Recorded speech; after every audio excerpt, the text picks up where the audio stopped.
Versprechungen zu geben. In uns selbst allein liegt die Zukunft des deutschen Volkes. Wenn wir selbst dieses deutsche Volk emporführen aus eigener... It's not hard to find these and similar quotes being used to argue that Adolf Hitler was a Christian.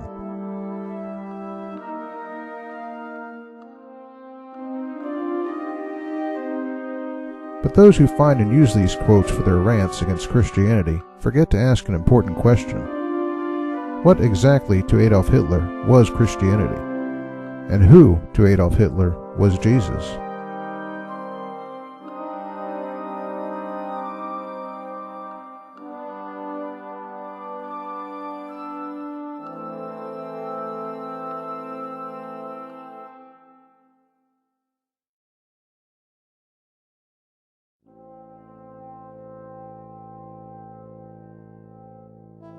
Though some critics aren't even aware of it, even as they use it. A programmatic quote can be found in one of the points from the party program for the National Socialist German Workers' Party.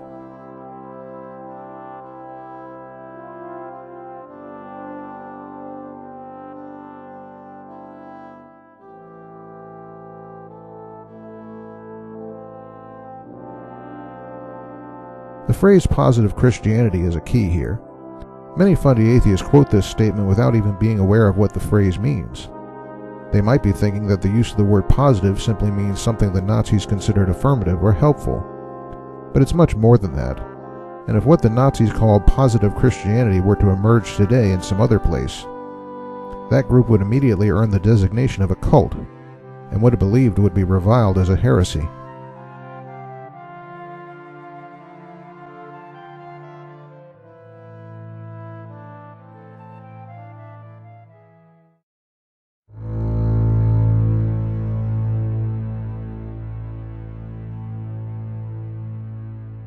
Positive Christianity, as it was practiced by members of the Nazi Party, might best be described from their point of view as a Bowdlerization of Christian belief, which excised some portions of the truth and overemphasized other portions. Chief among the excisions was a complete disposal of the Old Testament because it was a Jewish document, as well as, for some of them at least, certain portions of the New Testament.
A second distinctive of positive Christianity involved a full revamping of the person of Jesus.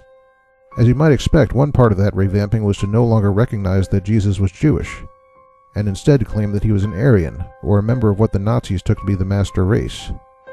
Positive Christianity also turned Jesus into a sort of type A personality, unlike the full picture we find in the New Testament.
final distinctive we might note from the Nazis' bowdlerized Christianity is not so much unorthodox as it is a reflection of their emphasis. Positive Christianity placed more emphasis on orthopraxy, or right practice, than on orthodoxy, or right thinking.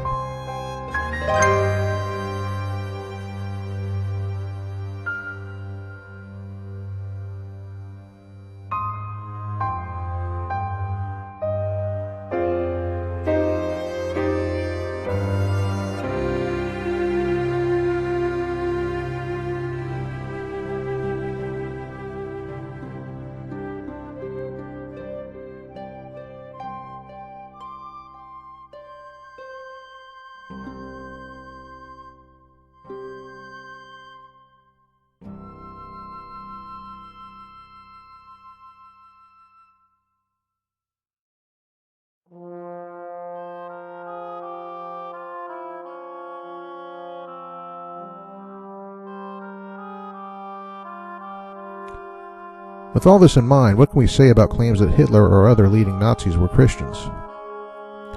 I've noted three distinctives here that set off the Nazis' positive Christianity from what is believed in the mainstream Orthodox Christian Church. The first one, the pairing off of the Old Testament, was also a critical element of a movement of the 2nd century that was declared heretical, the Marcionites. That alone tells us that positive Christianity was also outside the pale of orthodoxy, and that Hitler and his cronies who believed it were also outside that pale. The second distinctive concerning the identity of Jesus has no precise match in any earlier heresy.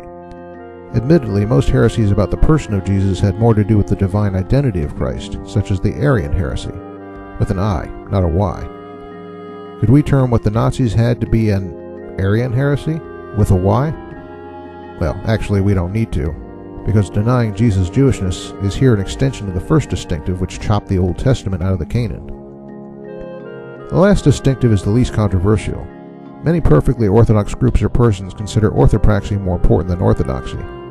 But I think it's significant that when we read Nazi statements on these subjects, orthodoxy is not merely given second place. It's essentially ignored to the point of annihilation.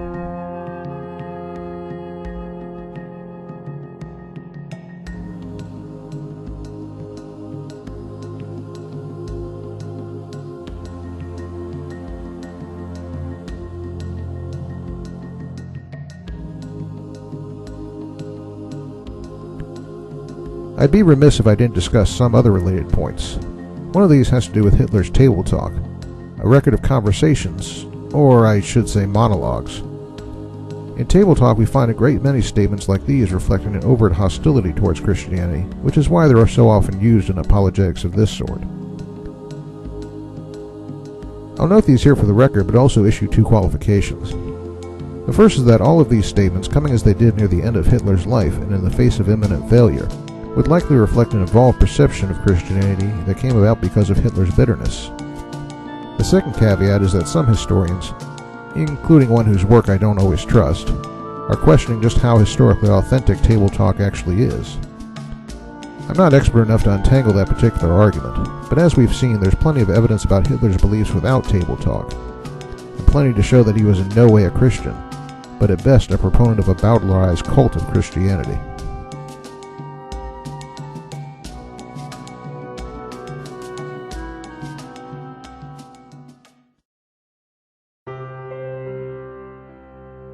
A second point is that some make the claim that regardless of what Hitler was, he was enabled by Germany as a Christian nation, and that many of the rank and file who committed atrocities were Christian.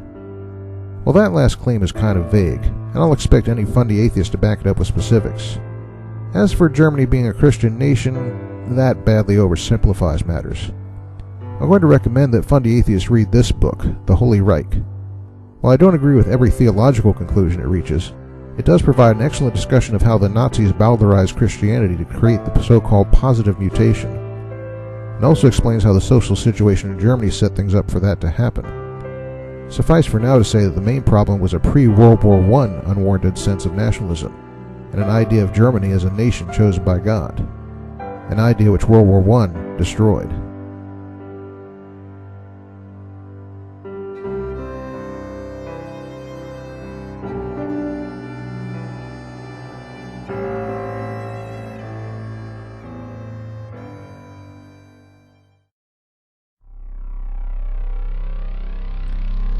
last point I'll add has to do with the influence of paganism on certain Nazi officials.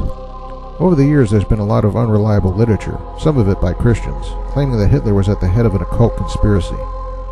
On the one hand, a lot of this material is by non-scholars who rely on questionable source material. On the other hand, some of it is on the mark with respect to some Nazi officials, notably Heinrich Himmler, the head of the SS.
In conclusion, when Hitler or some other Nazi official is quoted as referring to God or Jesus or Christianity, we should understand those words as having, well, a big fat red asterisk.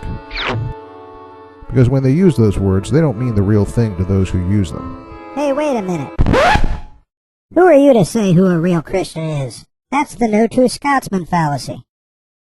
Yeah, I knew that was coming. We'll take care of that in part 2 of this series.